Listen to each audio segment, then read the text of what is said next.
Shalom Bapak Ibu semua. Beberapa orang bertanya kepada saya, Pak Jul, Bapak makan daging babi atau tidak? Saya bilang, sedapat mungkin, saya tidak akan makan daging babi. Kalau misalnya ada menu yang lain, saya akan pilih menu lain.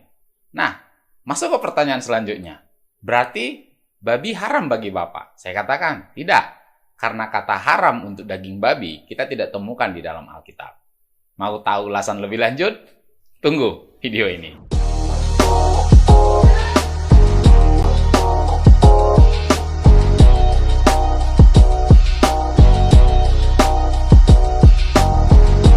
Banyak dari saudara-saudara kita yang dari Islam menuduh orang Kristen tidak konsisten dengan Alkitab, khususnya dalam Perjanjian Lama. Karena di dalam Perjanjian Lama, babi termasuk binatang yang haram, dan itu tertulis di dalam Imamat 11 ayat 7. Nah, kalau bicara tentang konsistensi Bapak Ibu, sebenarnya saudara-saudara kita yang dari Islam juga ketika mengatakan mereka lebih konsisten dengan Perjanjian Lama atau hukum Taurat Musa, sebenarnya tidak. Karena di dalam Perjanjian Lama, daging unta tidak bisa dimakan.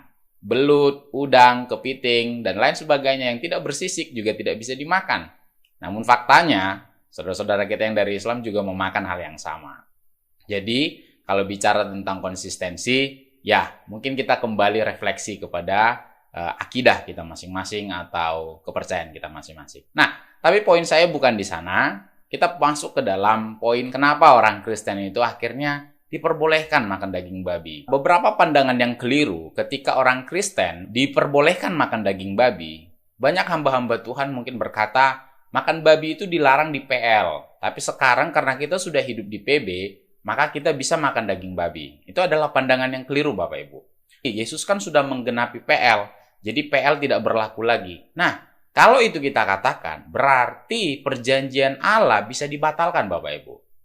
Padahal sebenarnya tidak mungkin Allah membatalkan firman-Nya, karena perjanjian Allah sifatnya kekal Bapak Ibu. Nah, ada juga yang mengatakan karena kita hidup di bawah kasih karunia, maka kita tidak perlu lagi mengikuti hukum Taurat Musa.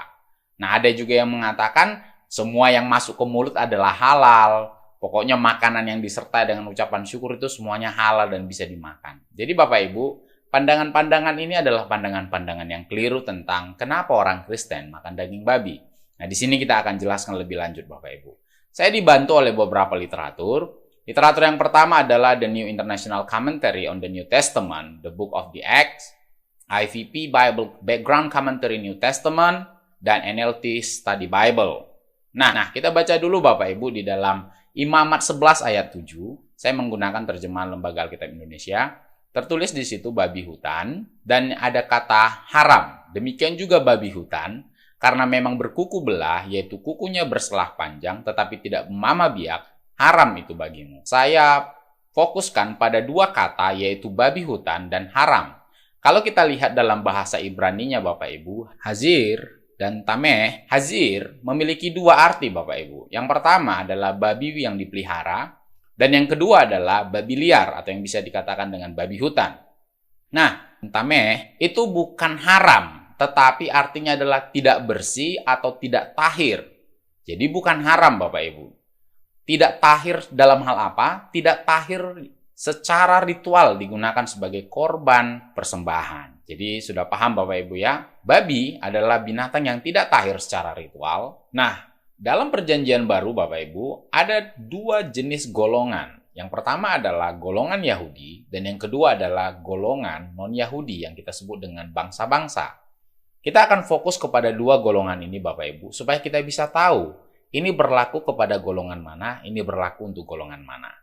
Untuk bangsa Yahudi, perjanjian apa yang berlaku? Untuk bangsa yang tidak Yahudi, perjanjian apa yang berlaku? Nah, ada 5 jenis perjanjian Bapak Ibu. Perjanjian yang pertama adalah perjanjian di Taman Eden. Perjanjian yang kedua adalah perjanjian Allah dengan Nuh, dan ini berlaku secara general kepada seluruh bangsa-bangsa. Perjanjian yang ketiga adalah perjanjian Abraham yang ditandai dengan sunat. Jadi semua orang yang keturunan Abraham wajib sunat. Yang keempat adalah perjanjian Musa. Di sini adalah hukum semua orang Yahudi, termasuklah di situ yang kita sebut dengan kosher, yaitu dilarang makan daging babi, anjing, dan lain sebagainya. Masalah makanan-makanan semuanya diatur di dalam hukum Yahudi, Bapak Ibu. Dan yang kelima adalah perjanjian Daud, itu berkaitan dengan mesianik atau Mesias, Bapak Ibu. Nah, kita fokus kepada 3 perjanjian, perjanjian Nuh, perjanjian Abraham, dan Musa. Nah, di mana aplikasinya Bapak Ibu? Aplikasi ini bisa kita temukan di Kisah 15, yaitu pada saat orang-orang dari Yahudi, golongan Farisi, memaksa orang-orang yang bukan golongan Yahudi untuk disunat dan untuk mengikuti hukum Taurat Musa, Bapak Ibu. Tetapi beberapa orang dari golongan Farisi yang telah menjadi percaya, yang percaya kepada Kristus maksudnya di sini, datang dan berkata, orang-orang bukan Yahudi harus disunat dan diwajibkan untuk menuruti hukum Musa. Maka bersidanglah rasul-rasul dan penatua-penatua untuk membicarakan hal itu. Perhatikan yang saya garis merah Bapak Ibu. Orang-orang yang bukan Yahudi diharapkan orang golongan Farisi harus disunat. Berarti itu adalah hukum Abraham. Dan diwajibkan untuk menuruti hukum Musa. Nah, balik lagi. Ada 2 hukum yang disebutkan di situ Bapak Ibu. Orang-orang yang bukan Yahudi di tanda kutip dipaksa oleh golongan Farisi untuk mengikuti 2 jenis hukum. Yaitu hukum Abraham dan hukum Musa. Karena di dalam hukum Musa termasuk juga aturan tentang makanan atau kosher.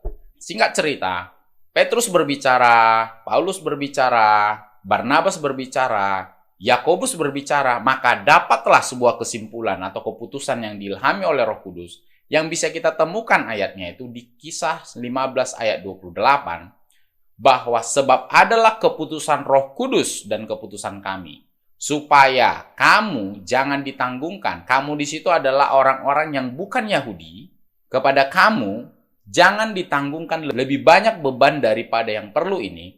Kamu, yaitu orang-orang yang bukan Yahudi, harus menjauhkan diri dari makanan yang dipersembahkan kepada berhala, dari darah, dari daging binatang yang mati dicekik, dan dari percabulan.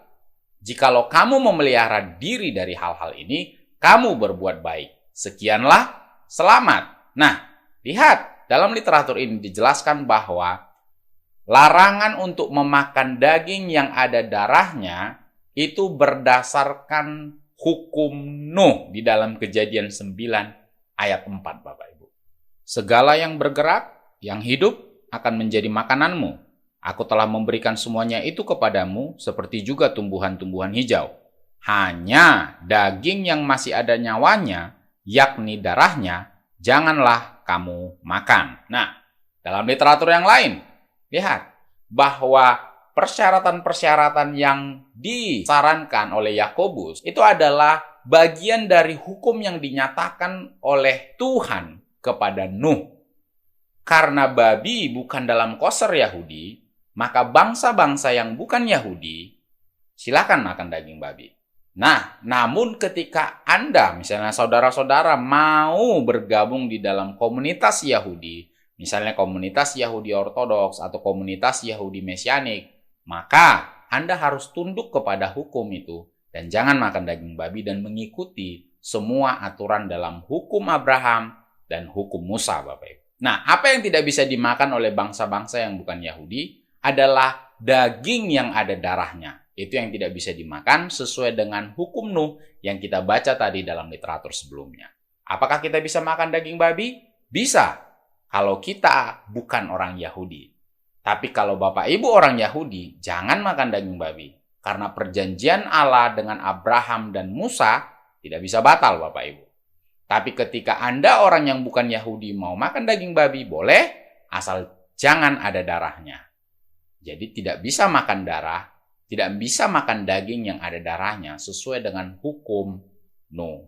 Jadi sudah jelas Bapak Ibu, perjanjian Allah tidak dibatalkan.